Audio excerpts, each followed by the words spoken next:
é Germana Fonseca Figueiredo Lima, sou médica infectologista, graduação na Universidade de Pernambuco, fiz minha residência médica no Hospital Correia Picância, também em Pernambuco, e venho trabalhando na Rede Tricentenário há alguns anos, sendo agora parte do corpo clínico do Hospital Rui de Barros. Então, vim agora para falar com vocês sobre o nosso protocolo de sepse, tirar algumas dúvidas. Pessoal, vamos começar a apresentação do protocolo de sepse. Não vou focar na parte de avaliação hemodinâmica, tá? E com relação à expansão volêmica, uso de droga vasoativa, isso a gente vai deixar para um segundo momento. Então, nosso foco hoje vai ser em relação à antibiótico terapia, tá? Então, com relação à antibiótico terapia, obviamente, o que é essencial é a gente tentar procurar um foco infeccioso provável, certo? Então, pensando no foco provável, a gente vai tentar direcionar a nossa terapia também da melhor forma possível. Então, vamos lá. Com relação a exames, do ponto de vista infeccioso, o que a gente vai pedir é que seja coletada cultura o quanto antes. Então, aqui nós vamos falar, obviamente, da parte antibiótico, mas com relação à solicitação de exames, as hemoculturas são essenciais, certo, para esse tipo de paciente. Se é um paciente que ainda vem com foco claro, pulmonar, cultura de secreção, tá certo, traqueal, e urinária, urocultura, quando também a gente vai pensar num possível foco. Além disso, hemograma, PCR, são exames que nos ajudam bastante, tá? Não para aquele momento, mas como exame para acompanhamento, para seguimento, certo? Gasometria é essencial, qualquer protocolo de sepse vai ser elencado como um exame importantíssimo, principalmente para avaliação de lactato, certo? Então, no paciente com sepse, o clareamento do lactato nos mostra uma melhora progressiva com relação à abertura realmente de periferia, com melhor hemodinâmica. Da mesma forma, a gasometria é essencial do ponto de vista de ventilação, tá? Além de ser uma forma mais rápida de termos acesso a algumas informações, como eletrólitos e possível lesão renal também daquele paciente. Então, hemoculturas, a gente sempre vai pedir pareado, tá? Então, no mínimo 2 amostras de hemocultura, gasometria, idealmente arterial, PCR, hemograma, as outras culturas, dependendo da possibilidade do foco infeccioso, e a gente também pede exame de imagem, obviamente tudo direcionado pela história clínica do paciente. Certo? Com relação ao nosso pacote do Golden Hour, da hora de ouro, esse pacote de manejo na primeira hora, a gente orienta a coleta desses exames e também o início da antibiótico terapia. De acordo com o Surviving Sepsis, a gente tem que o início da antibiótico terapia dentro das primeiras 3 horas não aumentaria mortalidade, tá? Então, eu poderia fazer em até 3 horas sem aumentar essa mortalidade, idealmente na primeira hora, tá? Então, nós temos já acordado com farmácia que esse início de antibiótico vai ser o mais rápido possível, nós não vamos passar por nenhuma etapa burocrática para a liberação. Depois, sim, teria que ter o preenchimento de ficha de antimicrobiano e a avaliação com relação à terapêutica, se foi a melhor ou não para aquele paciente, mas aqui o protocolo já é para direcionar e tentar tornar o mais assertiva essa escolha do profissional. Com relação ao antibiótico de escolha, tá? Nós fizemos um quadro direcionando para esses focos. Então, foco pulmonar, pensando que o paciente vem com um quadro de pneumonia, nós vamos avaliar se é uma pneumonia comum, uma pneumonia aspirativa e qual é o perfil de paciente, se é um paciente de risco para germe resistente, pensando se a gente vai tratar uma infecção de comunidade ou uma infecção relacionada à assistência, com a obrigatoriedade de cobrir pseudomonas, tá? Então, pensando que é um paciente com um quadro de pneumonia, vamos tratar com o quê? Temos aqui no protocolo a cefalosporina terceira geração, como opção inicial, a ceftriaxona ou a ceftaxima, associada ou não ao macrolídeo. Antigamente havia a obrigatoriedade da gente sempre associar o macrolídeo na terapia empírica de uma pneumonia, pensando em germe atípico, mas já temos protocolos e trabalhos, pesquisas que nos embasam com relação à não obrigatoriedade de cobrir com macrolídeo.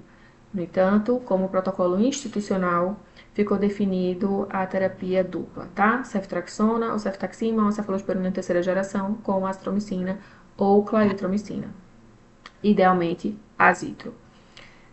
Caso o paciente tenha DPOC, doença pulmonar obstrutiva crônica, seja um paciente neutropênico febril, esses pacientes eu obrigatoriamente tenho que cobrir pseudomonas. Sendo assim, não seria a ceftriaxona ou ceftaxima a opção de entrada, mas sim uma cefalosporina com ação anti-pseudomonas, como a cefepima, que é uma cefalosporina de quarta, ou uma cefalosporina terceira, que seria a ceftazidima, que também teria esse espectro. Além disso, nós temos a piperacilina tazobactam, que é o tazocin. Temos aqui uma diferença, tá, entre essas duas. Essas cefalosporinas, elas não cobrem anaeróbio, enquanto o tazocin tem essa cobertura para anaeróbio. E aí, quando a gente vai avaliar um paciente com pneumonia broncoaspirativa, a gente tem que cobrir obrigatoriamente anaeróbio, certo? Sendo assim, num paciente com DPOC, neutropenia febril, obrigatoriedade de cobrir pseudomonas, ceftazidima, cefepima ou tazocin. Lembrando de efeito adverso da medicação, cefepima tem a capacidade de reduzir limiar convulsivo e causar sonolência em idosos. Então, pacientes que estão convulsionando, pacientes idosos, a gente tem que ter um cuidado maior com relação a essa medicação. E nenhuma cefalosporina dessas citadas vai garantir cobertura para anaeróbio. Tazocin cobre pseudomonas e também garante cobertura para anaeróbio, sendo, portanto, uma boa alternativa com relação à pneumonia broncoaspirativa. Então, vamos lá. Com relação à pneumonia broncoaspirativa, se não é um paciente DPOC neutropênico ou com internamento hospitalar recente, eu não precisaria ir diretamente para um tazocin. Eu tenho como opção fazer uma cefaloterceira, acrescentando a cobertura para anaeróbio com a clindamicina, que tem uma cobertura superior a nível de foco pulmonar em relação ao metronidazol. Então, uma clindamicina associada a ceftriaxona, por exemplo. Ou uma outra opção excelente seria o Nazim, que é a ampicilina sulbactam. Tem uma cobertura muito boa para gram positivo, com a associação de sulbactam a gente ganha cobertura para gram negativo também e anaeróbio. Então, também é uma boa opção com relação à pneumonia broncoaspirativa. Pensando em infecção associada à assistência à saúde, vamos para a cefalosporina de quarta geração, que seria a cefepima, ou a ceftazidima, tá certo? Mas a cefepima, ela tem um espectro superior, então, idealmente seria ela. Ou tazocin, tá? Se eu tenho uma alta prevalência de MRSA, como temos aqui, podemos avaliar também início de um glicopeptídeo para essa cobertura associada de gram positivo. Certo? Então, pensando em infecção associada à assistência à saúde, uma pneumonia associada à assistência, a cobertura para gram negativo é o principal. Tá? A gente vai ter muito mais infecção por gram positivo quando trata-se de uma infecção de comunidade. Infecção associada à assistência à saúde seria principalmente por gram negativo, pneumonia. Tá? Mas se eu estou pensando que essa pneumonia pode ser por gram positivo, então também teria que cobrir já voltado para o MRSA. Então, um glicopeptídeo como vancomicina ou tecoplanina seria uma boa opção, inicialmente. Teco, dada preferência para pacientes com lesão renal que têm possibilidade de recuperação. Então, pacientes crônicos já dialíticos, a gente já poderia manter a vancomicina. Caso o paciente já tenha feito uso prévio de cefalosporina de quarta geração, então aqui a gente vai avaliar o início de carbapenêmico. E Qual carbapenêmico? Nós vamos ter três: meropenem, ertapenem e imipenem, mas o ertapenem não teria essa cobertura com relação a pseudomonas, então seria meropenem ou imipenem, tá? Como opção. E germes MDR. Então, pacientes que já têm uma colonização por algum MDR ou que fez já algum esquema mais amplo anteriormente, entrar em contato com o serviço de controle de infecção para que a gente possa alinhar a melhor terapêutica. Com relação a foco urinário. Então, colocamos aqui no protocolo cefalosporina terceira geração ou também o Nazinham, ampicilina subactam, como opção de entrada. Para pacientes com infecção urinária associada à instituição, tá? Infecção nosocomial, nós teríamos como opção também uma cefalosporina de quarta geração ou piperacilina tazobactam. O carbapenêmico ou o aminoglicosídeo, que no caso o aminoglicosídeo seria a amicacina, a gentamicina, a gente vai realizar esse esquema dependendo do espectro realizado anteriormente, se o paciente já tem alguma cultura, mas a princípio não seria o esquema de entrada, tá? Num paciente com infecção urinária que chega para o nosso serviço com esse histórico, para a gente direcionar para a infecção relacionada à assistência, mas só realmente se tiver algo a mais para a gente garantir essa cobertura logo de início. Foco abdominal. Foco abdominal, nós vamos ter também a cefalosporina terceira, associado aqui também à obrigatoriedade de cobrir para anaeróbio. Pensando na microbiota de anaeróbio de foco abdominal, aqui a gente vai ter bacterióides frágeis, entre outros, que o metronidazol vai garantir uma cobertura superior. Então, para pneumonia broncoaspirativa, infecção de pele e partes moles, a gente vai dar preferência à clindamicina, mas para foco abdominal, metronidazol. Por quê? Porque eles vão ter uma penetração diferente dependendo do sítio e a cobertura do anaeróbio também vai ser diferente, tá? Então, metronidazol garante essa cobertura adequada para bacterióides frágeis, coisa que a clindamicina não vai garantir. Então, aqui para foco abdominal vai ser superior. Uma outra opção seria a ampicilina subactam. Por que a gente vem falando tanto na ampicilina subactam? Ele vai garantir essa cobertura, como eu falei, gram positivo, gram negativo anaeróbio, sem garantir a cobertura para pseudomonas. Então, a gente não estaria fazendo um espectro além do necessário para esse paciente. Então, é sim indicado para infecção de comunidade. Além disso, fica aqui a orientação de fazer antiparasitário. Muitas vezes a gente não lembra de fazer um antiparasitário, mas sim, eles são boa parte das infecções, a gente tem que garantir essa cobertura, porque sim, eles podem levar à translocação bacteriana, tá? E a estágios de bacteremia, infecções de foco abdominal, abscessos. Então a gente realmente tem que garantir essa cobertura e a gente não tem o hábito, né, como população, de fazer um antiparasitário de forma profilática, semestralmente ou anualmente, certo? Queria só reforçar uma questão com relação ao aminoglicosídeo, voltando aqui para a questão de foco urinário. O aminoglicosídeo, ele, em hipótese alguma, deve ser feito em imunoterapia, exceto foco urinário. Por quê? Porque é onde a gente consegue a penetração de droga superior, uma concentração de droga superior.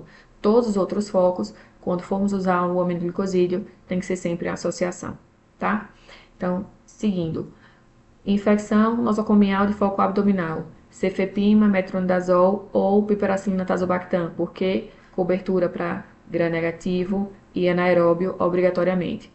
Se o esquema antimicrobiano amplo anterior foi feito, né, e o paciente falhou, então a gente poderia ajustar para o carbapenêmico, meropenem ou imipenem, também lembrando de fazer um antiparasitário. Então, um paciente que já veio de outra instituição em uso de um tazocin ou de um cefepima, metronidazol e vem em falha, aqui realmente faz sentido fazermos o carbapenêmico. Infecção de pele e partes moles. Também vem a cefalosporina terceira e, como falamos aqui com relação à clindamicina, a clinda ela é excelente para gram positivo e anaeróbio. Anaeróbio de pele e partes moles cobre muito bem. A clindamicina ela é especial porque ela cobre o gram positivo MRSA de comunidade. E o que é isso? É aquele gram positivo que é resistente à oxacilina de comunidade. Então, não é um esquema feito para infecção nosocomial, tá? Mas é uma cobertura excelente para gram-positivo. Então, aqui fica a orientação ceftriaxona mais clindamicina, ou podemos fazer também uma quinolona. Quinolona, como levofloxacino, moxifloxacino, elas têm uma penetração excelente para pele e partes moles. Então, também seria uma opção interessante. Com relação à infecção de pele e partes moles nosocomial, aqui nós colocamos o glicopeptídeo novamente, vancomicina ou tecoplanina. Por quê? Porque aqui a gente tem que cobrir obrigatoriamente o MRSA hospitalar. Então, aquele gram positivo, aquele estáfilo que é resistente à oxacilina. Podemos fazer o descalonamento? Sim, isso a posteriori, mas no paciente em sepse, tá chegando para o nosso serviço, nós temos que saber que é obrigatório cobrir o MRSA hospitalar, vancomicina ou tecoplanina, tá? Germana, teríamos outras opções com cobertura para gram positivo nosocomial? Sim. Então, linezolida é um antibiótico excelente para infecção de pele e partes moles. Cobre de forma maravilhosa o estáfilo. Cobre, além do estáfilo, enterococo, então outros gram positivos que podem já ter algum grau de resistência com relação à vancomicina. Mas pensando em pele e partes moles, e como um esquema inicial, o glicopeptídeo já estaria bem direcionado, certo? A vancomicina ou tecoplanina. Associado a isso, podemos fazer a cefepima, porque para garantir uma cobertura completa com relação a gram-negativo e anaeróbio. Então, pensando numa microbiota mista, já que não temos cultura nesse momento, seria o glicopeptídeo com a cefalosporina de quarta geração. Se necrose, possibilidade de infecção por anaeróbio, aqui dá preferência ao tazocin em relação à cefepima. Como falamos anteriormente, cefalosporinas não têm habitualmente cobertura para anaeróbio. Então, caso tenha necrose, possibilidade de infecção por anaeróbio seria o glicopeptídeo mais o tazocin. Infecção de corrente sanguínea associada a catéter, aqui então não cabe falarmos sobre infecção de comunidade, mas sim infecção nosocomial. Pensando na infecção nosocomial de corrente sanguínea, cobertura para gram positivo é essencial. Aqui entraria vancomicina ou tecoplanina como primeira linha, mas um carbapenêmico, por quê? Porque nós não temos como garantir de forma rápida, tá? Sem o resultado de cultura, que esse paciente tenha uma infecção de corrente sanguínea apenas por gram positivo. Então, temos que garantir essa cobertura ampla, por isso já vem a indicação de fazer o carbapenêmico. E se eu não tenho foco definido, fica a orientação da cefalosporina de quarta geração, mais cobertura para anaeróbio, tá? Nesse paciente com infecção de comunidade e um carbapenêmico em dose plena, mais um glicopeptídeo nessa infecção nosocomial. Isso daqui pensando num paciente que já fez esquemas anteriormente, tá? E que a gente não conseguiu pensar em nenhum foco a princípio para ele. Mas, Germana, por que um espectro tão amplo? Porque é um paciente que, a princípio, devemos nos debruçar sobre ele para investigar essa história clínica. Então, é melhor pecarmos por excesso e depois avaliarmos o descalonamento do que deixarmos esse paciente no momento de instabilidade sem a cobertura adequada, tá? Com relação à dose de antibiótico, a gente sempre vai prezar por dose máxima nesse início. Então, sempre fazer dose cheia, tá? Para depois avaliar ajuste. E isso vale para tudo, fazer dose de ataque e também com relação a paciente nefropata, se é um paciente renal crônico, esse é uma exceção. Paciente renal crônico já dialítico, a gente já poderia começar ajustado, mas se é um paciente com lesão renal aguda, ou um paciente que não sabemos se é um crônico dialítico ou não, sempre vai ser dose cheia, para depois descalonarmos esse antibiótico, ajustarmos esse antibiótico. Aqui segue a tabela com as doses, tá? E qualquer dúvida, o Serviço de Controle de Infecção segue à disposição para tentar esclarecer.